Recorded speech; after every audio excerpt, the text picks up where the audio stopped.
One of the funnest parts about being a fan of something is getting your hands on merchandise.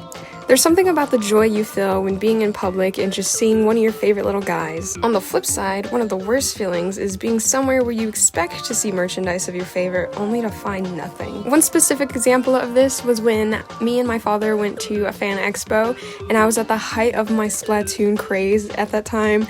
I went as an actor trooper. Many people didn't know what I was, but whatever, I had fun. I had this goal of finding at least 10 things that were Splatoon related, but I looked high and low and I just did not see anything. Okay, that's a lie because I did find this. It's like a bookmark or something, but that's all I found.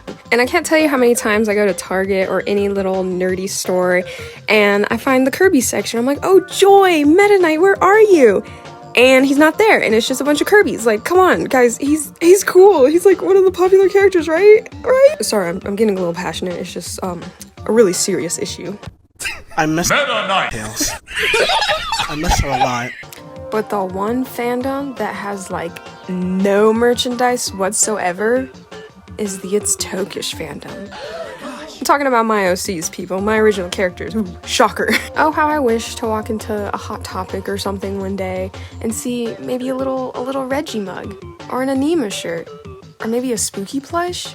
Shout out to the spooky fans out there. While I may not see these items in an actual storefront anytime soon, that doesn't mean I have to wait to actually see them come to fruition. We live in a day and age where it's more accessible and easy and possible to get merchandise made of your own personal characters. With sites like Budsies, ZoArtix, and other manufacturers, you, as an independent artist, can find a manufacturer to make your own little merchandise. And that's exactly what I did. So sit back, grab a snack, and maybe finish folding that laundry you've been putting off as I show off the art that I made for these products, talk about the process of getting them made, and review the actual physical items from ZoArtix. Not sponsored, by the way. Okay, before drawing anything, I think it's smart to look through the catalog of stuff they have, because you might get some ideas of what you want to design. But yeah, they have a bunch of cute stuff. They got artist collaborations. Whoa, so cute.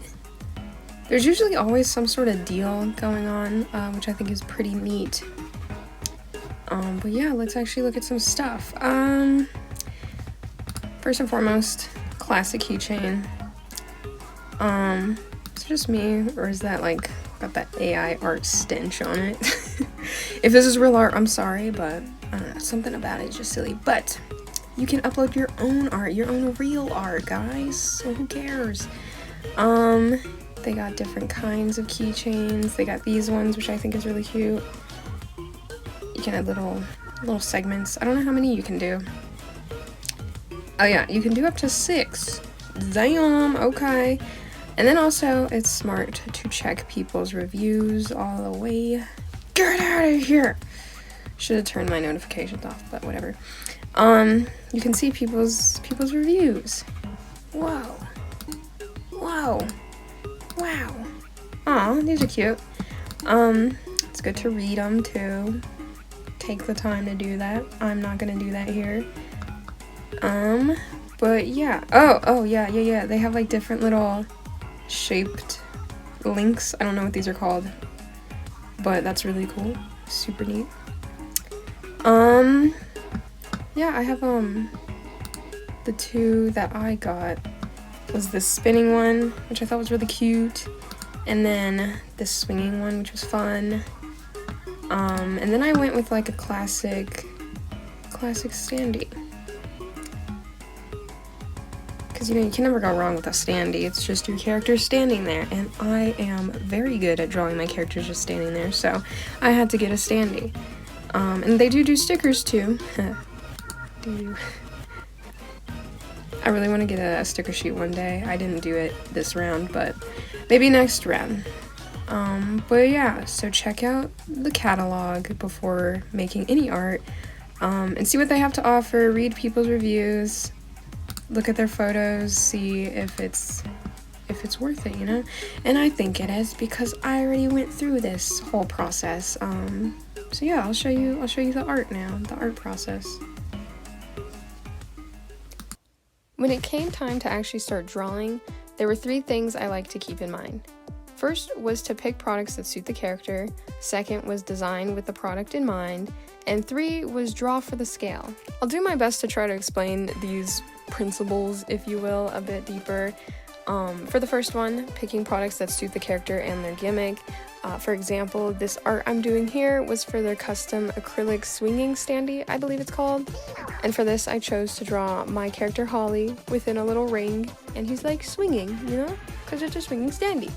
And I felt like this would fit this character specifically because he is like a floating character, and so the swinging aspect reflected that pretty well, and I thought it was cute.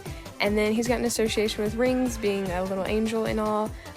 So having or designing the product with a halo, it just kind of fit, you know? You get it? The actual physical product for this design came out really good, and I love it. It's so cute. It stands at about 5 inches and is very sturdy and has a great print quality. I like the artwork so much that I actually got stickers too, and they're glittery. Wow. When it came to making the design for this spinning acrylic keychain, the character was more so an afterthought. Instead of thinking of the character first, I thought about the product and what would utilize its function the best. When I saw that it spinned, I was like, oh my gosh, I should make a washing machine. So with the idea of making a washing machine in mind, I began to brainstorm. What do people put in a washing machine? Clothes, laundry, oh my god, stuffed toys? Wait a minute, now we're cooking. I knew I wanted to put one of my stuffed animal characters, well, stuffed plush doll characters. I don't know, he's a nondescript plush doll. Anyway, I put Vendel in the washing machine. I felt kind of genius for coming up with this washing machine keychain idea. So not only did I make one for Vendel, I also made another one for my other little plush character, Arazu. I absolutely adore how these came out. The spinning function is so good, and it spins for like a really long time, and it's got front and back printing, and I didn't go over that, but I drew them in little laundry baskets on the back, so I thought that was a nice touch. I feel like I really cooked with this laundry idea, and I'm gonna do it again with other little plush characters that I have. Very fun. The one thing I think I kept in mind throughout all of these was to keep the designs rather simple. Now by default, I keep details to a minimum when I draw, but when I was making a few of the designs, I kept in mind to make them even more simpler. And this was because the scale. Some of these were going to be pretty small, so if I put more detail than necessary, you wouldn't even see it and it'd be a waste of my time. I made this little Anton design to be a little phone charm, and I had to keep everything pretty simple. It was the most simple thing I drew out of all this stuff because the phone charms, they're pretty small. Keeping designs simple might also be dependent on the product you decide to get. For example, there were these plush pins I got of my character Boba, and I was gonna put more detail, put some gradients on it, but they were being printed on like this mochi fabric, and so I decided against it, and I just kept it with flat colors and bold lines so that the print job would be a lot more clean. I really like this one too because it's kind of like a little fidget toy. I guess the keychains were kind of like that too. But yeah, this one comes with a little adhesive pad that you put on the bottom so it doesn't like fall over when you flick it. But again, good quality. Love the printing. I did get some other items, most of them just being the classic standees, which again, the quality is really good, very sturdy, the printing, phenomenal. I did show the speed paint for the standees on the right in my previous video already, and I don't have the file for the one on the left, but it was simple anyway, so it wasn't that interesting. But just enjoy looking at the whole haul right here all together. It's so satisfying to look at all my little guys, and they're all real now. What did you guys think about the haul? Did I inspire you to make your own merchandise stuff? Maybe you could use some of my ideas. If you do, I'd love to see. Tag me. But yeah, thank you so much for watching and sticking till the end. I'm sorry this video took a while to make. I've been busy with a lot of different projects, but I appreciate you watching and sticking by and liking, commenting, and subscribing. Anyway, bye!